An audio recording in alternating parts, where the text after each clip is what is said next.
राहुल गांधी ने कहा था कि हम टिकट देंगे, इसके बावजूद नहीं दिया।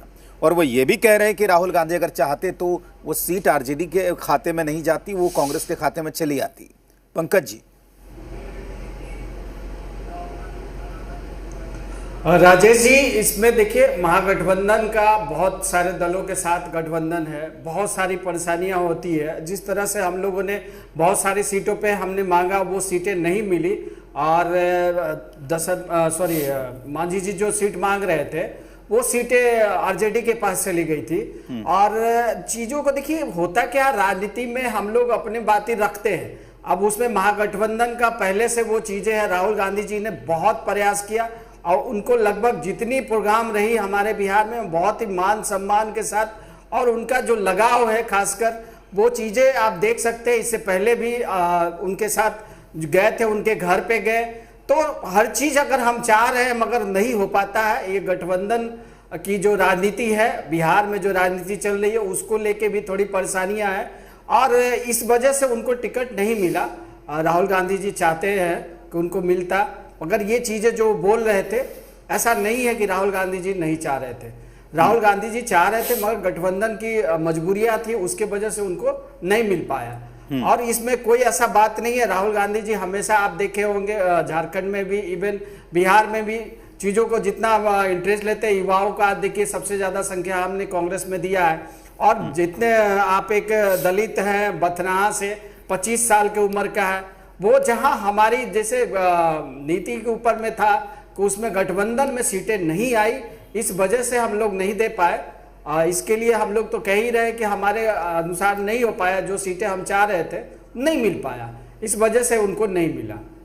दशरथ मांझी के परिवार को समझ में आ रहा है कि पहाड़ तोड़ना आसान है, लेकिन सियासत की जो कठोर भूमि है, इस पर कोई हथौड़ी नहीं चलती है। यहाँ पर संवेदनाओं की कोई जगह नहीं रहती है।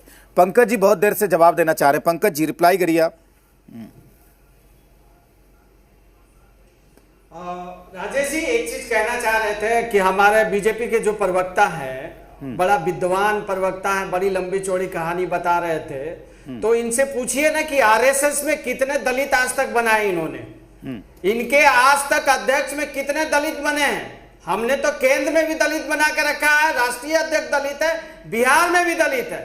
और इनके शासन में वाल्मीकि का मौत हुआ, इनको जवाब देना चाहिए। पूरन सिंह की हत्या हुई, उनको जवाब देना चाहिए। 12 दलितों का इन्होंने टिकट काटा है एनडीए में, आप लिस्ट उठा के देख लीजिए। ये दलित की बात करते हैं, ये काज नहीं कहा, व्हाट्सएप से पढ़ के आए हैं।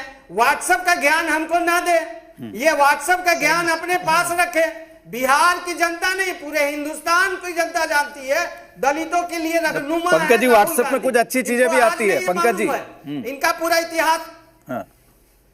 जी बता रहे हैं, एक मिनट का। हाँ, मैं आऊंगा मयंक जी, मैं आऊंगा इनके बाद आपके पास आऊंगा। बहुत ज्यादा इनको ज्ञान है, इनको कहाँ पता नहीं एफआईआर कहाँ हुआ था और कहाँ इनको मिला है, और उनके कारण जाले का टिकट कटा है।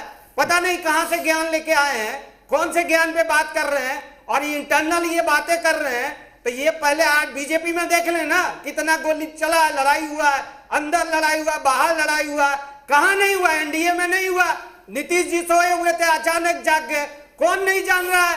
ये लड़ाई महागठबंधन में ही नहीं, उनके आज भी है। हमने तो प्रेस कॉन्फ्रेंस कर दिया, ये आज तक एक साथ प्रेस कॉन्फ्रेंस नहीं कर पाए।